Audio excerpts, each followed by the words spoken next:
20h à 21h.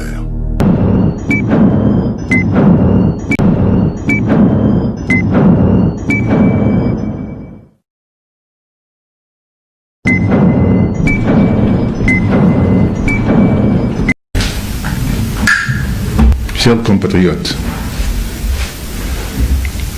Maliennes et Maliens,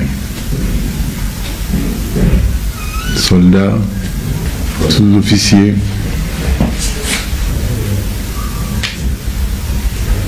officiers, officiers supérieurs, officiers généraux de l'armée malienne. Pendant 7 ans, j'ai eu le bonheur et la joie d'essayer de redresser ce pays du mieux de mes efforts. Car dès l'abord, dès ma première mission de chef de gouvernement de ce pays, je me suis convaincu des efforts fabuleux qu'il fallait mettre en œuvre pour redonner corps et vie à l'armée malienne.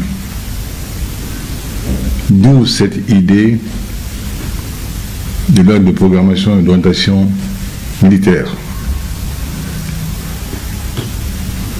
Ce compagnonnage avec les forces armées n'a jamais cessé. Même aujourd'hui, il ne cessera pas. Je pense qu'à chaque moment, sa vérité. Si aujourd'hui, après des semaines de turbulences, de manifestations diverses, ponctuées hélas par des victimes, devant lesquelles je m'incline, que je n'ai jamais souhaité, chacun dans ce pays le sait. Pourquoi j'avais toujours mis en garde. Dit que on mène dans la rue, on ne sait jamais ce qu'il peut en résulter. Le bien ou le pire, hélas le pire en a résulté. Si aujourd'hui il a plu à certains éléments de nos forces armées de conclure que cela devait se terminer par leur intervention, ai-je réellement le choix d'y soumettre? Car je ne souhaite qu'aucun sang ne soit versé pour mon maintien aux affaires. Pourquoi? Je voudrais, à ce moment précis, tout en remerciant le peuple malien de son accompagnement au long de ces longues années, de la chaleur de son affection, vous dire ma décision de quitter mes fonctions, toutes mes fonctions à partir de ce moment, et avec toutes les conséquences de droit, la dissolution de l'Assemblée nationale et celle du gouvernement. Qu'Allah aide et bénisse le Mali. Je n'éprouve aucune haine vis-à-vis de personne. Mon amour pour mon pays ne me le permet pas. Que Dieu nous sauve. Merci.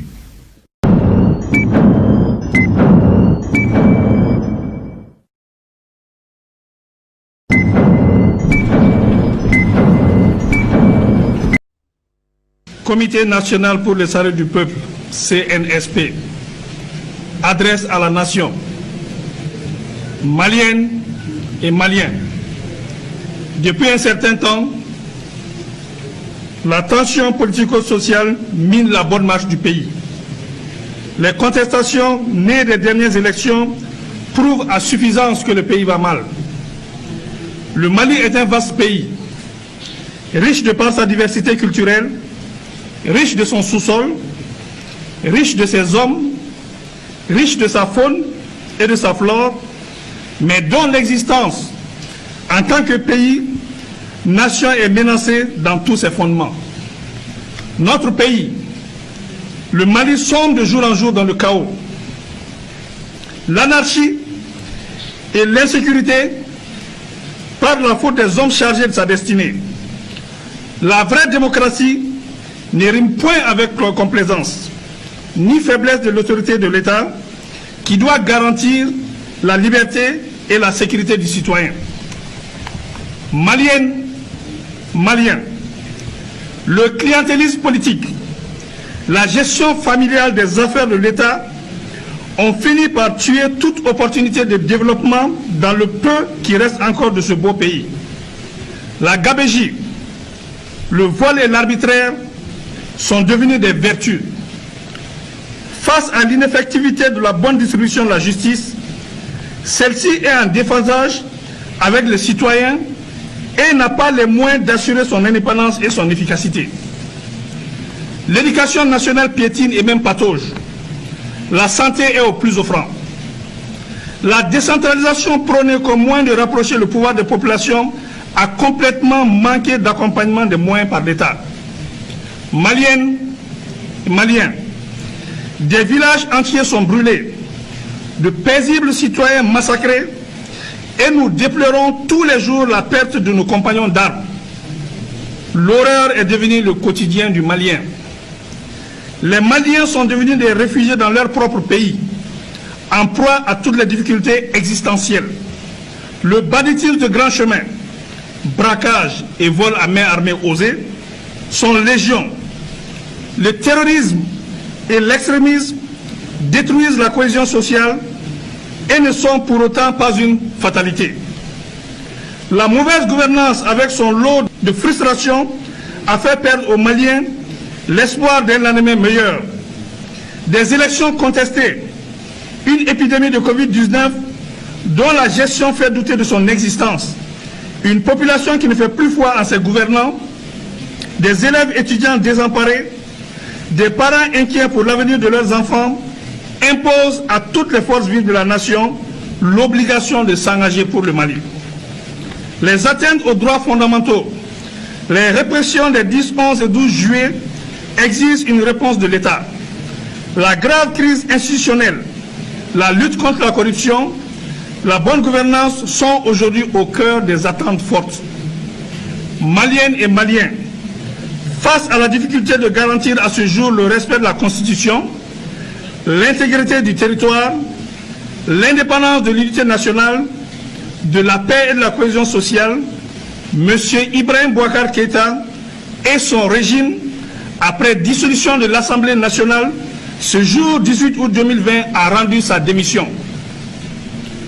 Afin d'éviter au pays de sombrer, nous, forces patriotiques regroupées au sein du Comité national pour le salut du peuple, CNSP, avons décidé de prendre nos responsabilités devant le peuple et devant l'histoire, d'assurer la continuité de l'État et des services publics.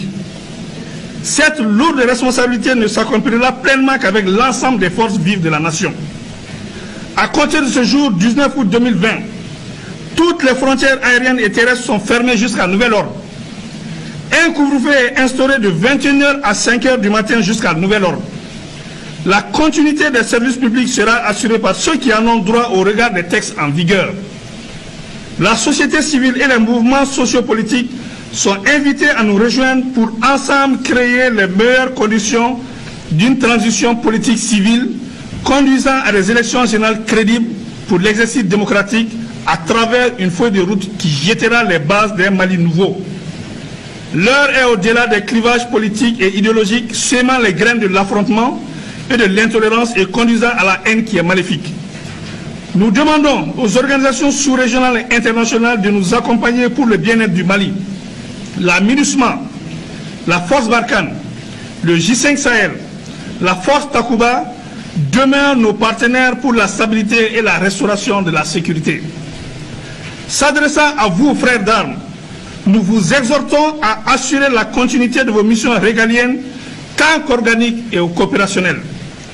Maliennes et Maliens, avec vous, debout comme un seul homme, nous pouvons redonner à ce pays sa grandeur d'antan et son rayonnement sous-régional et international.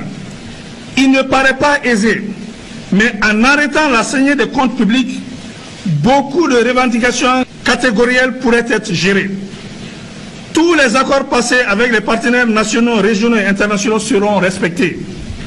Nous invitons par ailleurs nos frères de la coordination des mouvements de l'Azawad-Sema et de la plateforme à nous rejoindre pour la mise en œuvre efficiente de l'accord issu du processus d'Alger.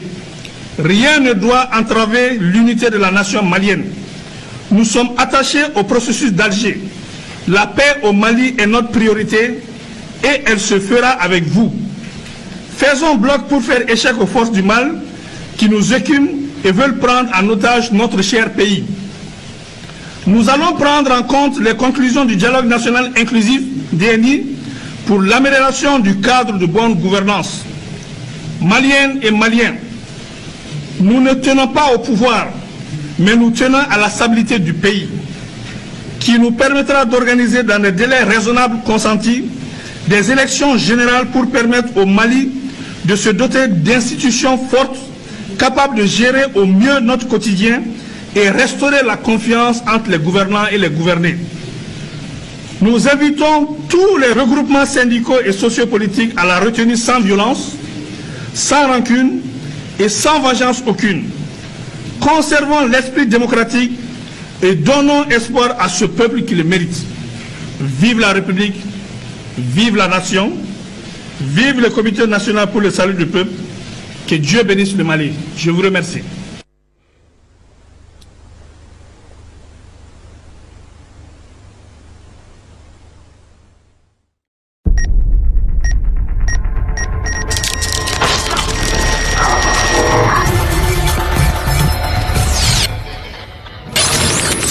De 20h à 21h.